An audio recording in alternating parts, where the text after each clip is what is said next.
In the past few years, we've heard the term free agents and been told we would all need to become one in order to succeed.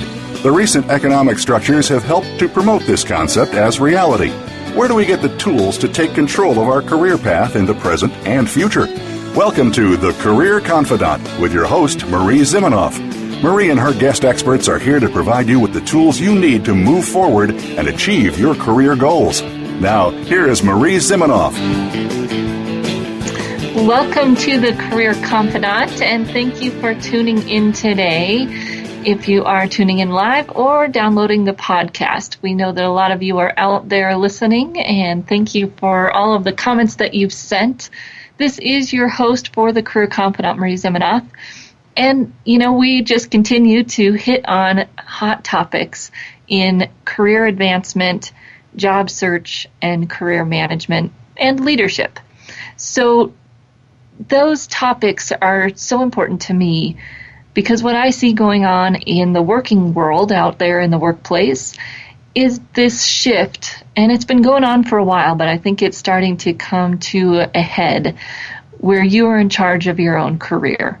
And you're in charge of your own career development from the beginning, right? We've been talking to some of our millennial and college-age folks in the last month. And then you're in charge of your career towards the end when you're trying to make that transition either to advance or to retire, which we know is looking a lot different these days as well. And so this show is really here to give you the tools and resources that you need to be able to do that on your own. There might be somebody within your company that helps, but you'll have to be at the helm, and that's why we're here, is to give you the tools and skills that you need to be able to do that. So each week I share my experience helping thousands of professionals advance their careers. And I've brought in some great industry experts to talk about specific issues and give you information that's going to help you move forward. So here in the last month, we've talked to Gayla Jackson about millennial career management. We talked to Cheryl Minnick about applicant tracking systems. If you missed either of those, go back and listen to those from October. They're great. And then last week, we also talked about age. And I keep hearing age discrimination issues on both sides of the fence, right? That 45 or 50 plus, and then our younger folks are under 28, maybe under 30 millennials who are struggling as well with some age discrimination issues. So if you're in either of those pools and feeling that crunch, you go back and listen last week. That's what we talked about here on the Career Confidant. If you'd like to take the opportunity to ask me a question about your career management, job search, resumes, you can always call in live at 866-472-5790, or you can email me at Marie, M-A-R-I-E, at astrategicadvantage.com with your questions, and that's how most of you tend to email me, so keep doing it. I'll keep responding. So today I want to talk about the 7 deadly sins of your career and specifically how to address those in a resume. So we're going to go through the 7 things that I hear people worry about the most and feel the worst about, especially when they're trying to get into their resume. So we're going to talk about gaps. We're going to talk about if you've been somewhere for a really long time. We're going to talk about if you've been somewhere for really short times, right? That hopping. We're going to talk about moving backwards, or maybe if you had to take a step backwards in your career, and how do you put that on a resume? We're going to talk about changing careers, or if you're looking to go a different direction, or maybe you are kind of in that retirement world and trying to figure out how to navigate putting that on a resume. We're going to talk about if you're trying to take a step up. So that ambition, I feel like I'm ready to take that next step, but how do I put that on a resume, or how do I get people to see me that way on a resume? And then we're going to talk about one of the maybe deadliest of sins that I hear people and help people with is working for yourself, right? I've run my own company, and now I'm looking to get into the work world. How do I make that transition? So we're going to talk through those hiccups that are challenging to put into our resume, that everybody wants to be a nice, clean, chronological document. And we're going to talk about how your resume can work for those pieces. So the other thing that I just want to talk about, it'd be remiss not to talk about, since it is Thanksgiving week here in the U.S. I know a lot of you are listening outside of the U.S., but just to take a moment and pause this week, and everybody will be talking about things that they're thankful for. But on this show, we've talked a lot about leadership and career success and relationships, and the ability to form and maintain relationships and their importance in your career development throughout your life. And I find that appreciation or thanks is something that a lot of us don't do on a regular basis in our career. We may tell people thank you, but probably not enough. And there are probably other ways that we could appreciate others in our life that we don't take the time to do, or whatever it might be. And I went to a training a few weeks ago with a gentleman who's a leader in a nonprofit organization, Rotary International, and he has a reputation for sending thank you cards to every individual who attends one of his trainings or does something for him within the organization. And it just makes you stop and think that for him to have such a reputation for that, one, means that it's rare, and two, means that it matters.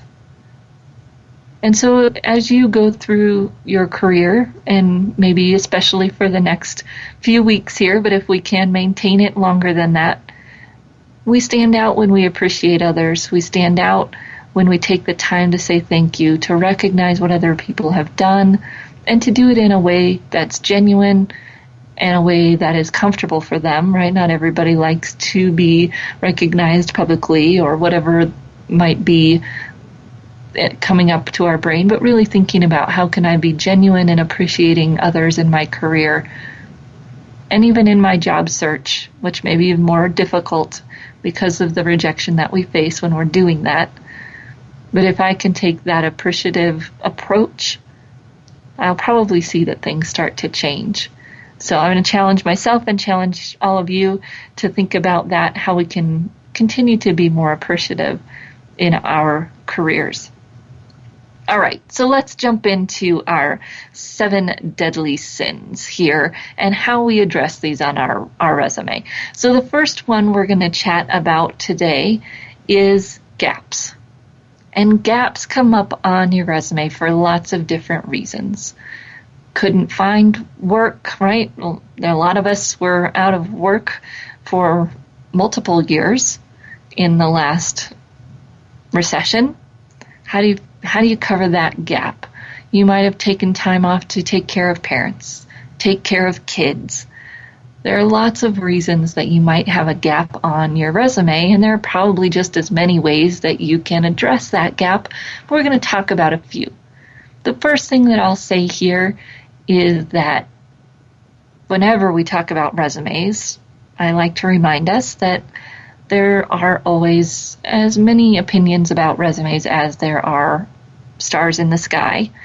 And if you hear specific information from a recruiter that you're working with, use that. The things that I'm going to share today are tactics that I've used for the last 7-8 years and have seen be successful in some way or another for individuals.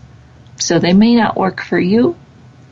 That's why I'm going to share quite a few of them, so maybe one will, and maybe give you some ideas on different things that you might think about when you're addressing these 7 deadly sins. So gaps. Why is a gap a problem? Most of the time, a gap is a problem because the HR person looking at your resume or the manager looking at your resume wants to know where you've been. And if you don't tell them where you've been, they might assume the worst, right? They might assume that you were in jail, whatever it might be that creeps into their mind. So we've got to think about how we want to address that gap. Now, one of the things that I find interesting is that a lot of times people will tell you to address the gap by building what is called a skills-based or functional resume, where you put the skills at the front and then all the work experience is just a list at the bottom of the resume, where it just gives the title, place, and dates. Well, when I look at a resume like that, one, I know that a recruiter or hiring manager, they will actually skip all the fluff that you took all that time to write at the top, and they're going to skip right down to that experience. Where have you been? What have you done? That's what they're looking for. That's the number one thing they judge you on.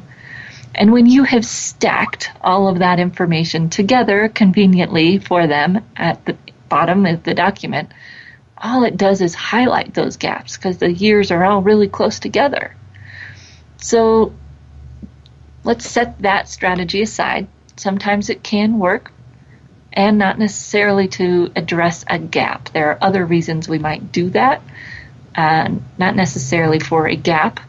So gaps can also be addressed by building what may be more commonly called a combination resume, but today it's just a pretty standard resume. Then you've got a nice summary at the top, and that summary is your commercial. However, that summary or skills-based part of your resume cannot take up a whole first page because the recruiter or hiring manager will flip it to look for dates. However, you can start with that commercial. It gives the reader who wants to start there a good introduction to who you are, and then go into the experience. Gives you some of that opportunity to catch their attention, catch their eye before you move into your experience. The other piece, if you've got a gap, is to give a short statement about what you are doing, right? It may be taking care of aging parents or whatever it might be. Very short, no drama, nothing too personal, right? Some of the more advanced strategies that I've used to address a gap are to fill that gap with something that is relevant, volunteer, experience, where you can fill the gap but also show relevant skills, but you're not stretching it, right? The whole industrial, or I can't remember the word, but engineer, right, where you're talking about being an engineer in the home and taking the kids around.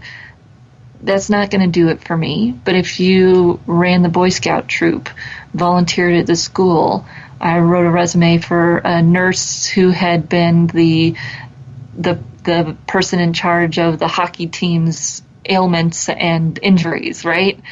So if you can fill that gap with something relevant, then it makes sense to the reader, and it almost looks like a job, but it mostly gives them where you've been, because that's what they want to know. Where have you been? What have you been doing? So we'll be back in just a few minutes, and we're going to finish up our conversation here around gaps and ways to address gaps in your resume, and then we'll start in with our other 6 deadly sins here of your career and how you can address those on your resume. We'll be back in just a few minutes.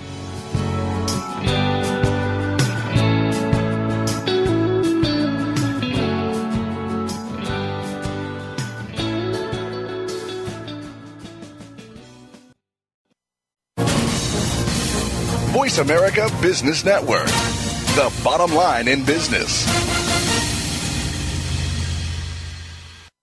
You know that the career landscape has changed and that you need to be proactive about managing your career. You can have the foresight, skills, and confidence you need to take charge of your career and seize opportunities. A strategic advantage and career expert, Marie Zimenoff has helped thousands of leaders like you get focused, get found, and get hired. Visit getcareersmart.com to find out more. That's getcareersmart.com or call 800-521-2080 to schedule your complimentary consultation. Game-changing technologies and strategies are transformational, exciting, and disruptive for a reason. They shake up your status quo. They get you thinking about new ways to scale, compete, and grow. They move you in amazing new directions. You're invited to take your coffee break with Game Changers on Mondays at 10 a.m. Pacific Time, 1 p.m. Eastern Time for our special series on today's top HR trends. Learn how you can become the savvy HR innovator who takes your company across the finish line as you look ahead to the future of work. HR Trends with Game Changers, presented by SAP on the Business Channel. From the boardroom to you, Voice America Business Network.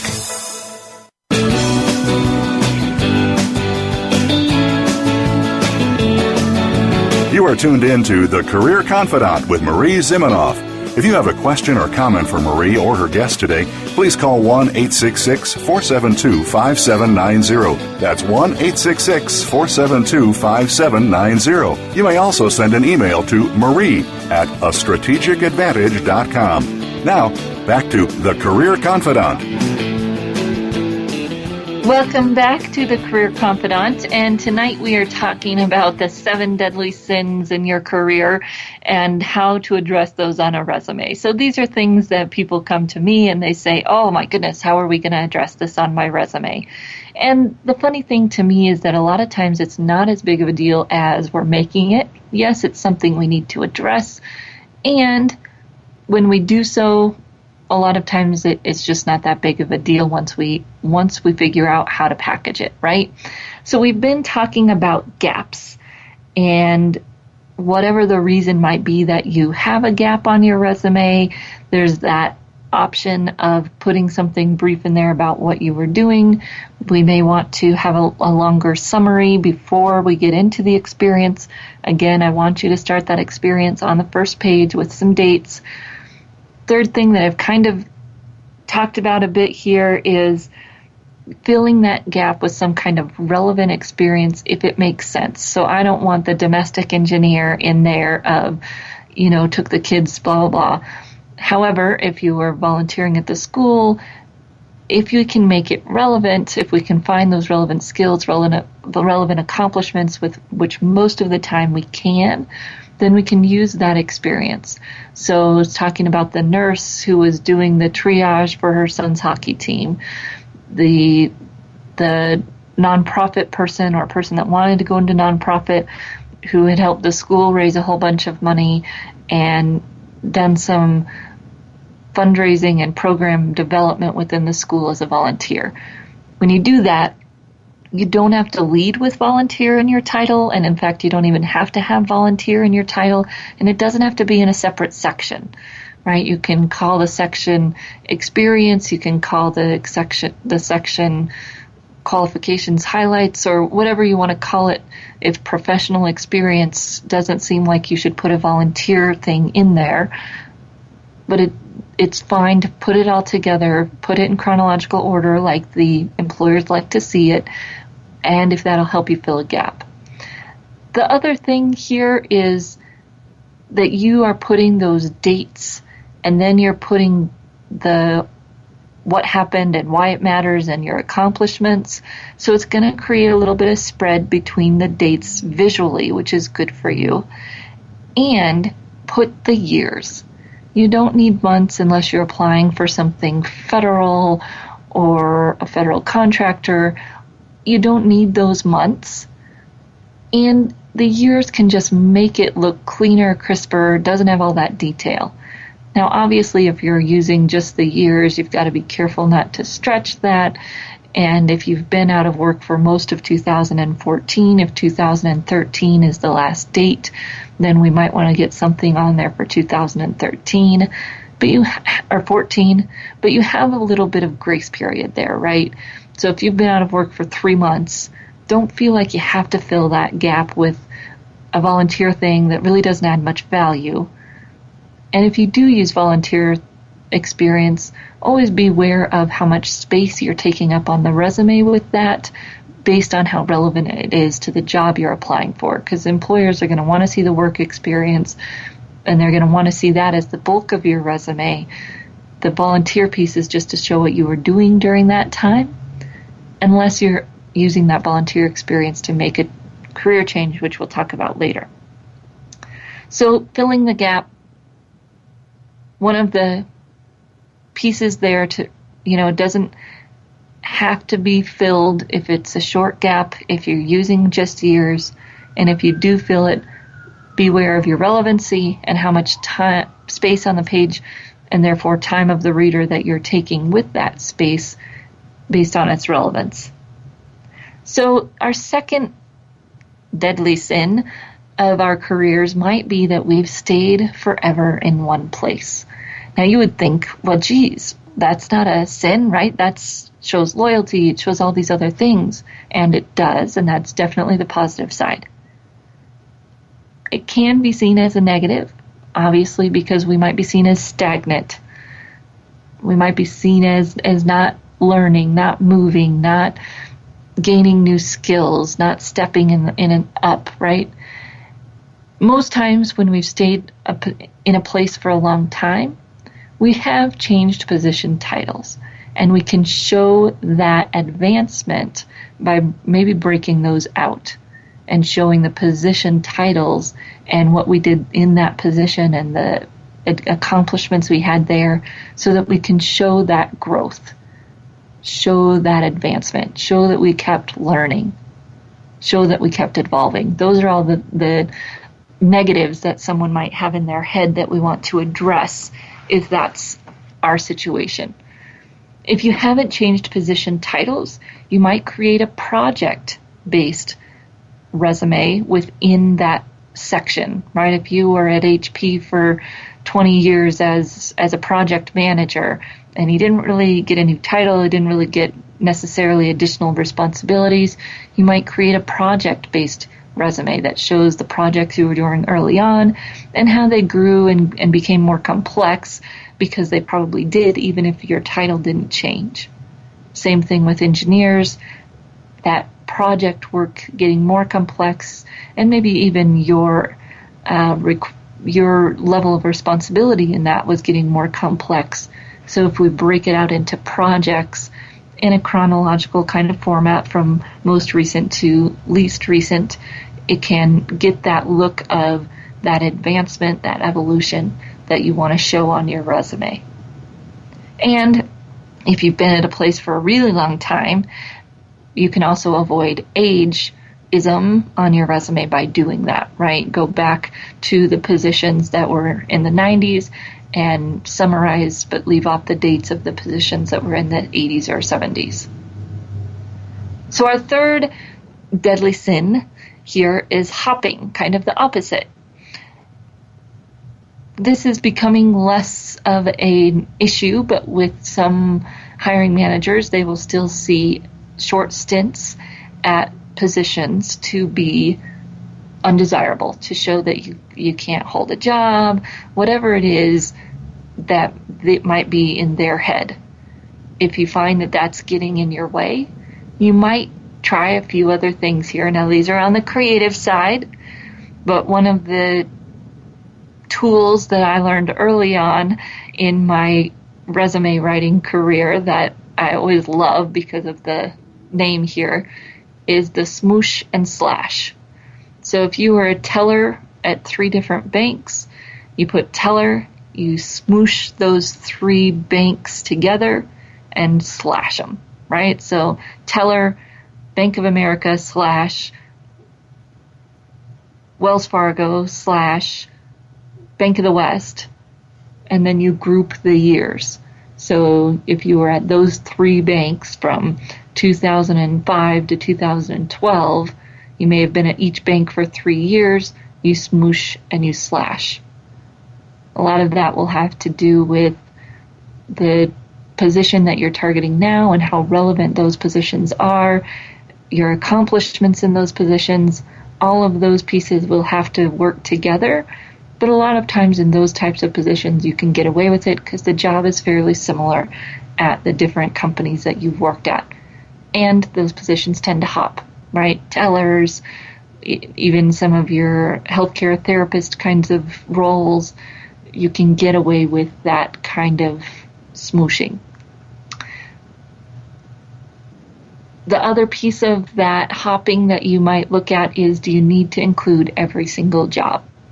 If a job was less than 6 months and you didn't really accomplish that much there, if it's on your resume, you can get away with leaving it off, right? A resume is not meant to be an application where every single detail is included and you're attesting to it by signing something, right? The resume is expected to be a little bit more of a marketing document. You might title that relevant experience and get away with leaving a few things off that were little hops, little oopses along your career path. So that might work for you. The smooshing might work for you, just to think about how can you package your experience in a way that is still legitimate and truthful and easier for them to get through and validate, right? How can you make yourself look the way that they might be expecting you to look without overdoing it? And both of those strategies can work, and obviously you can take them too far, so be careful there. So we've talked a little bit about gaps. We've talked about how to address if you've stayed at a company for a long time, and now we've talked about how to handle some of those hoppings. And I'm just going to kind of throw this out there, that a chronological resume is your best option. However, for some of these things, especially the hopping and even the staying forever, there might be a chronological format that looks a little bit different, right? You might decide that you're going to put a title like teller and then put the banks underneath it where they're less obvious that you've had those gaps, and up by teller you can put the full date range and it looks solid. Right, it looks like, wow, this person's been a teller for 7 years. And then as they get down into the document more, they see those companies. You might decide that you're going to build a resume where it's the relevant experience, but it includes some volunteer pieces. That is the fun for those of us who write professional resumes, right? Is that your resume is a strategic marketing document. It is not some templated, has to be this way kind of thing. There are some best practices. Doing a chronological resume is one of them. However, you have flexibility, you have options, and if you're being strategic about how to communicate what the employer is looking for based on where you've been, and in a credible way of doing that, you do have some flexibility there. So some of these ideas, maybe pushing the envelope, maybe, have you thinking, well, geez, I don't know. I would, just expand the way that you're thinking about your resume as a marketing document. Doesn't have to be a certain way. And what things can you do to market yourself while still being credible and fitting some way into what they're expecting when they get a resume. So we'll be back in just a few minutes. We're going to talk about dealing with if you've taken kind of a step back in your career. We're going to talk about changing careers, and we will keep talking about things that you can do with your resume to address some of these issues in your career. We'll be back in just a few minutes.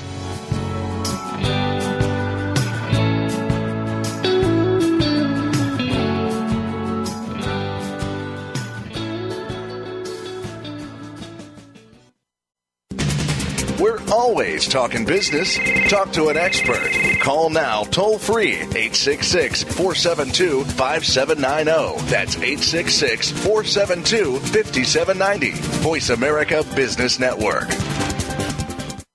You know that the career landscape has changed and that you need to be proactive about managing your career. You can have the foresight, skills, and confidence you need to take charge of your career and seize opportunities. A strategic advantage and career expert, Marie Zimenoff has helped thousands of leaders like you get focused, get found, and get hired. Visit getcareersmart.com to find out more. That's getcareersmart.com or call 800-521-2080 to schedule your complimentary consultation. Tune in to the Soul of Enterprise, Business in the Knowledge Economy. with co-hosts Ron Baker and Ed Kless. Ron and Ed will show you how to recognize that wealth is created by intellectual capital. It's all in the possibilities that we can create and that are created for us. These possibilities are destined to be discovered by human imagination and through the service of others, creating a brighter future for all of us. The Soul of Enterprise is heard live every Friday at 1 p.m. Pacific Time, 4 p.m. Eastern on the Voice America Business Channel. When it comes to business, you'll find the experts here. Voice America Business Network.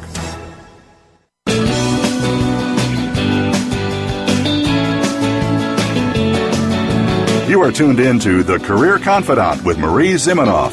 If you have a question or comment for Marie or her guest today, please call 1-866-472-5790. That's 1-866-472-5790. You may also send an email to marie@astrategicadvantage.com. Now, back to The Career Confidant.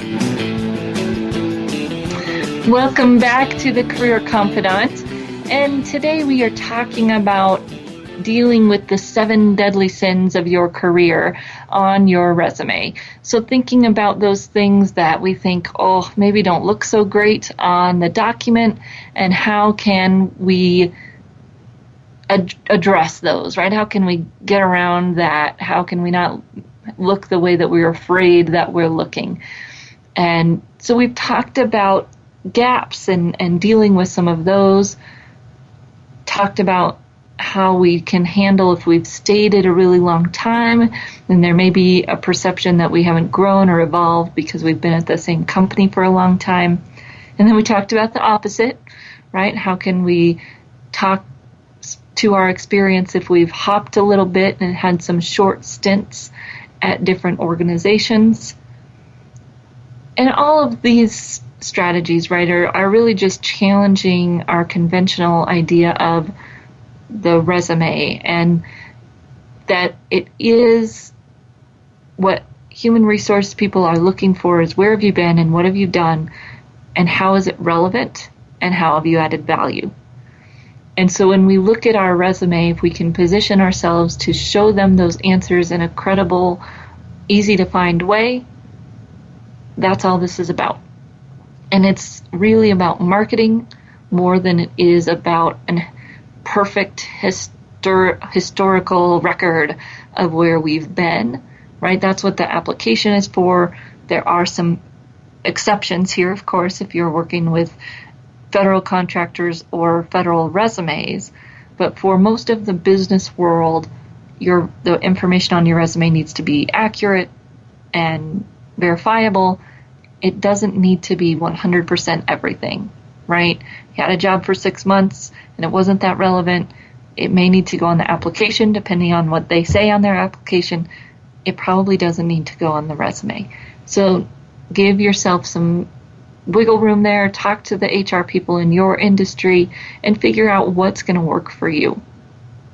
Now, sometimes people come in and they say, I was a VP and then the company took a different direction and I got demoted, right? I got demoted to being a director. Or the company split and so my new title was a director, even though I was really still doing the VP stuff. This strategy here is very similar in some ways to the hopping. If you can get away with listing those 2 titles together and the years combined for those 2 titles, instead of breaking it out, you can show that progression from where you were before those last 2 positions, right, to that new role without necessarily hiding that you've had multiple titles in the last few years, but without highlighting the fact that you went up and then down again. Other thing to realize here is that happens to a lot of people, and that titles don't necessarily mean anything, right? A VP at HP is at the same level as a CEO in any other smaller company. So we can get a little bit too hung up on the titles, both as job seekers and as HR managers. And so think about your title and how you might communicate that in a way that makes sense. Right? If you're the CEO of a small company and now you're applying to a bigger company, is there a different title that you could use there that would make more sense to them? And maybe it's a title that works for that business you're leaving as well as the business you want to go to, whether that's president, general manager, whatever might be a better fit and translate better to the organization that you're going to.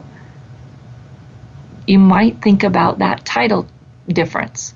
And you can use the almighty slash, right? President slash CEO, general manager slash CEO, so that you can include your formal title as well as the title that you might think makes more sense to the business who's looking at your resume. Titles, again, we get too caught up on that. And if there's any way that you can be more relevant to where you're going and still be accurate, I would think about that. What might you be able to do? So then there's this idea of I'm going to change careers, right? So I'm not just moving back, and I'm not just trying to take a step up, which is what we're going to talk about next, but I'm trying to completely change careers. First, please assess whether it's actually a change of careers. Worked with a lady who is moving from admin assistant type of work to accounting or vice versa, and she was just convinced that she had to do a functional skills-based resume because she was making such a career change. I beg to differ. The skill sets used in those two worlds, really no matter which direction she was moving, are fairly similar. And the experience that you've built in administrative assistant work is building blocks for moving into accounting. So when you take and you put it in a functional resume, what you do in some ways is wipe out the importance and the visibility of that experience. A chronological resume is much better at showing experience, progression, and giving that credibility and visibility. And so think about how much of a career change you're making before we make any rash decisions here. The next thing is if you're going back to school to really make a career change, right? You're going to go from sales to gerontology. Just had someone send me that. You may want to lead with your education because, hey, I went back to school now. Now I'm a gerontology specialist, but none of my work experience is really that relevant. I don't want you to take your experience off because it shows all of the things that employers are looking for in terms of keeping a job, working a job, being successful at a job. So don't take it off. You might just lead with your experience or your education. However, your education can still look like work, right? Show me the projects that you did. Show me the practicums that you did. Most educational experiences today have some sort of projects built in that you can use to show me your experience with those new skills, even if it was in the school environment. So that's a great strategy if you've gone back to school to make a change. You've still got your summary, don't lose your summary, and then you've got your education, project-based, shows how you've used the new skills in a way, and then you've got your experience after that. Now, if you're making a career change, let's say from sales and marketing to nonprofit, a chronological resume will still work. You're just talking language. You're just talking P&L versus fundraising language, right? Sales and sales growth versus donors and building a whatever it might be in that environment, whether it's they're building an endowment or you're talking language. And so your challenge there is figuring out how to communicate what you've done in their language without watering it down too much, because those successes that you've had are still going to be important in where you're going. And that piece of it, you don't want to lose. Now, the hardest thing with career change for most people is that they don't really know where they're going. And it is nearly impossible to write a resume when you don't know where you're going. It's like trying to market a product that hasn't been defined yet to a market that hasn't been defined yet, right? So we've done a lot of work on this show on career focus, so I won't get into that too much. And if you're making a career change, you got to start there. Starting with the resume is just going to make you lose all of your hair or turn all of it gray early, depending on where you're at in life. Focus first, then resume. Because when you've done that, you can say, okay, I'm making a change from this to that.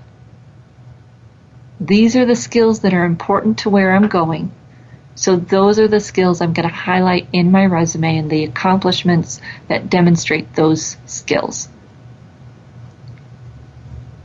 So that you're showing that you've done what you're looking to do, you're looking at how you can communicate in their language, and you're making that translation. It's an active process, and it's your responsibility as the job seeker, career changer, to make that translation. I don't like to talk about transferable skills because that makes them sound very like someone else transfers them magically, and that doesn't happen. It's translation that you do based on knowing where you're going so that those skills get transferred actively, active process, and you are the agent that makes that happen. You've got to tell me what you've done that's relevant to what I want you to do. I'm not going to figure that out for you if I'm the hiring manager. Now, some of you might be taking a step back. So, worked with a gentleman a while ago who'd been at HP as a software engineer for 30 years. Now he just wanted to be a tech support at a local IT consulting company. And he was sending in a 3-page resume and didn't understand why they weren't calling him back, right? Look at all this experience that I have. Well, you are overshooting the runway, right? It's not going to work to market yourself for where you've been. You've got to market yourself for where you're going. So if you're going to work at Barnes & Noble and you've got a 30-year career in teaching, you got to shorten it down, tighten it up, and make it look like a Barnes & Noble resume, right? Give them some retail experience if you've got it. It's got to be relevant. It can't just be, hey, look at all this great stuff I've done. It has to be relevant. And even those jobs that you might think you're stepping back to, whether that's a retail person at Barnes & Noble or IT desk, it's not stepping back for them. They're looking for the best person to do that job. They're looking for specific skills. And if you don't show them you have those specific skills, you're not going to compete despite all of your experience. They're looking for specific experience that's relevant to that job. So if you've got it, show it. And you can show some of the other stuff to show your overall work ability, right? Work history. But you want to right size that package to fit where you're headed. Otherwise, you're going to hear overqualified, all of those things that some of us get tired of hearing. So when we come back, we're going to spend the last few minutes here talking about wanting to take a step up and how you might address that in your resume. And we'll spend a little bit of time here on addressing or writing a resume when you've owned your own business. So we'll be back in just a few minutes.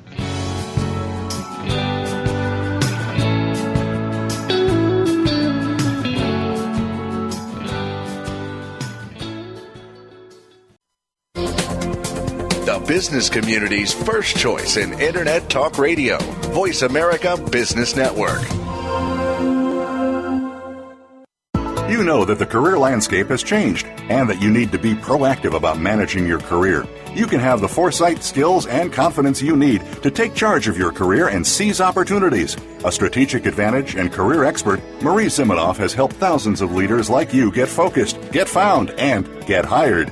Visit getcareersmart.com to find out more. That's getcareersmart.com or call 800-521-2080 to schedule your complimentary consultation. What does a visual workplace mean to you?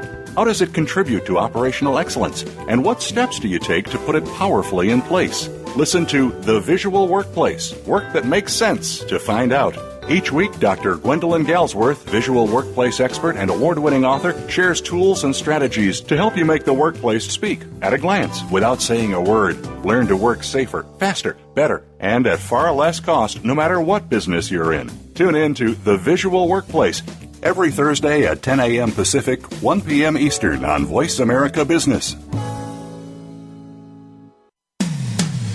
When it comes to business, you'll find the experts here. Voice America Business Network.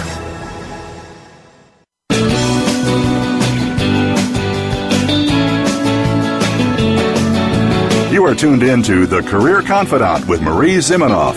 If you have a question or comment for Marie or her guest today, please call 1-866-472-5790. That's 1-866-472-5790. You may also send an email to marie@astrategicadvantage.com. Now, back to The Career Confidant.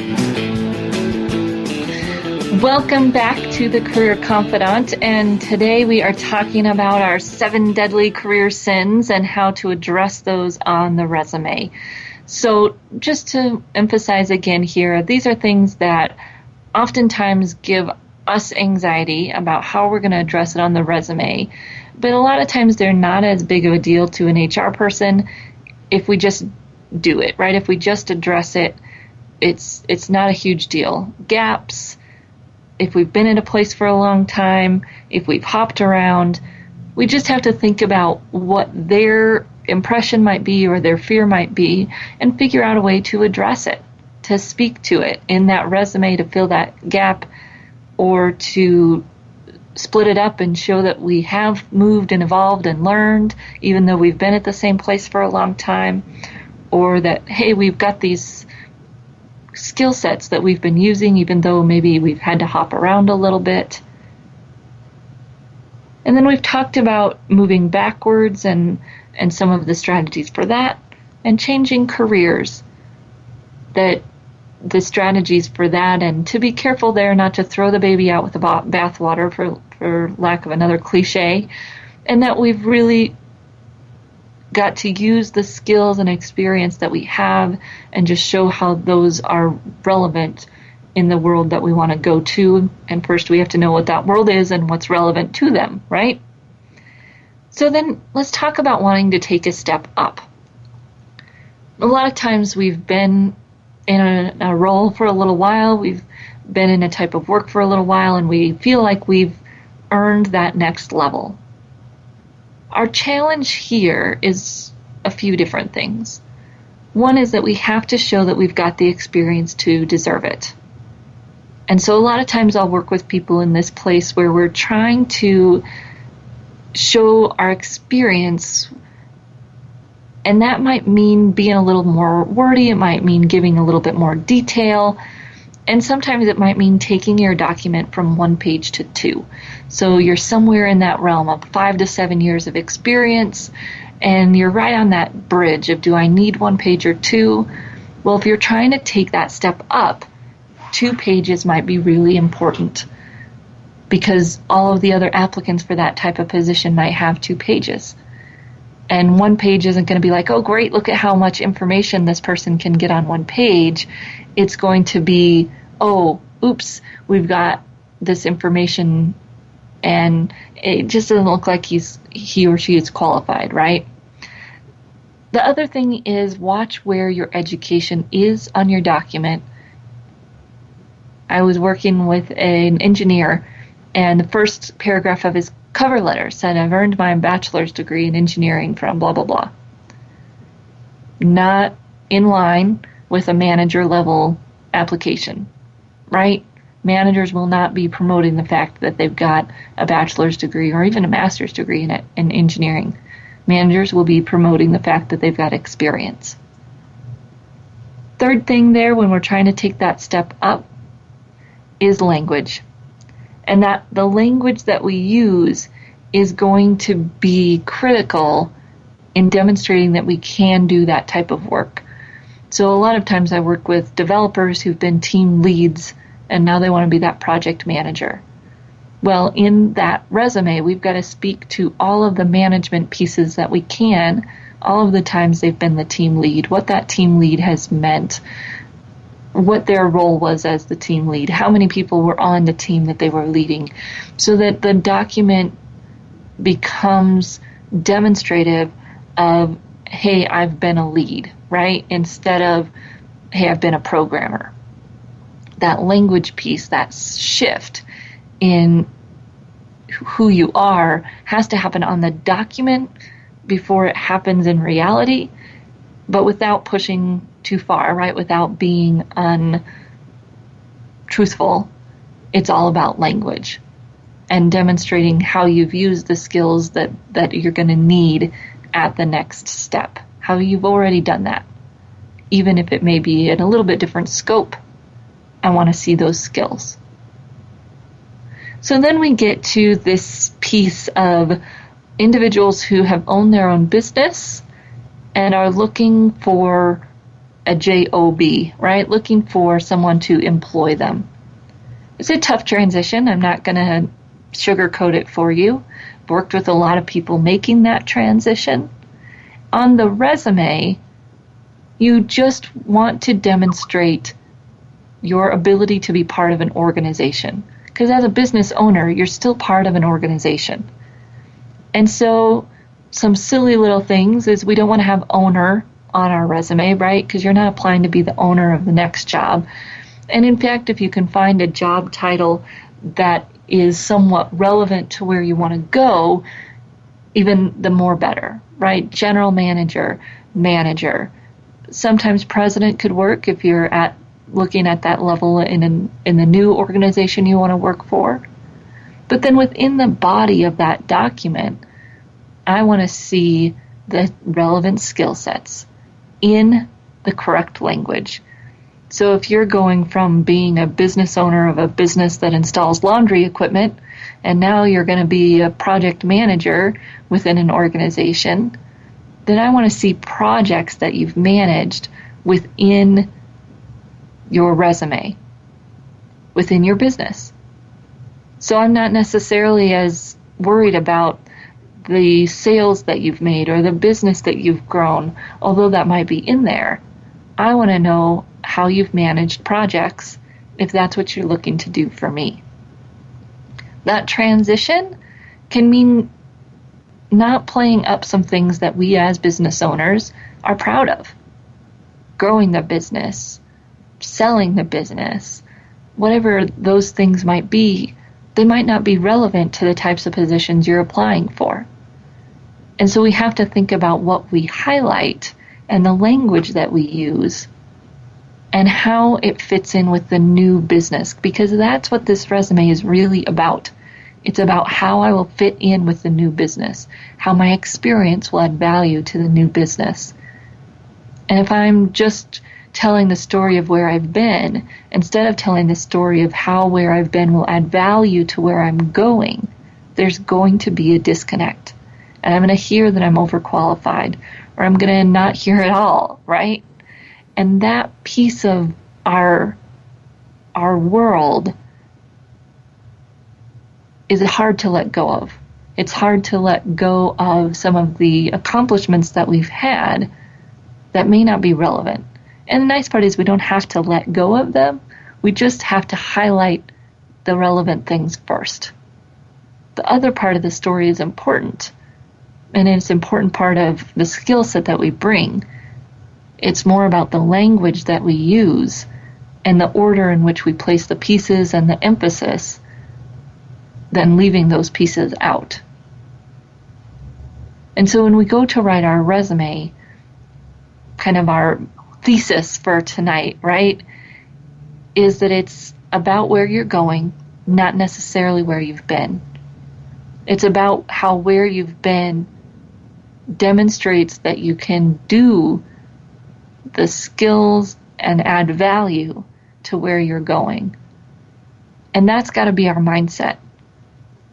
And it's different than just give me a list of everything you've done.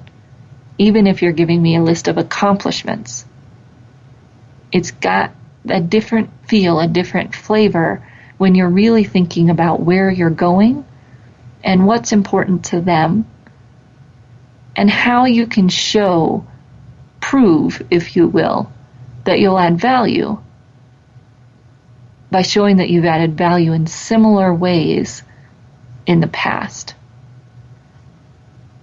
And that piece of our resume is what challenges most of the people that I work with. If all it was write down things that you've done, even accomplishments, lots of people can do that. But when we really start thinking about how can you market yourself, how can you position yourself as the answer to the employer's problem, as the solution, as a solution provider for them, that's when our challenge gets there. And so as you're looking at all of these different issues that you might need to address in your resume, I encourage you to think about getting help. Now, I'm not talking necessarily just from a professional like me, although we're here and available and would love to help you. But look at your colleagues. Look and at their resumes. Get help from your colleagues. Get help from your friends and family to ask you good questions, to help you look at your experience in a different way. Because trying to write your own resume, to me, is a lot like the engineer who developed a product, writing the marketing for that product, which you would never do, right? You have a marketing person do that. And there's a reason. So you've got local resources, you've got a local workforce center if that's going to fit your needs. And of course, you're always welcome to send your resume to me at Marie, M-A-R-I-E, at astrategicadvantage.com. I'll give you feedback, give you suggestions, and be here to help you if that's something that will work for you. So I look forward to seeing you right back here next week on the Career Confidant.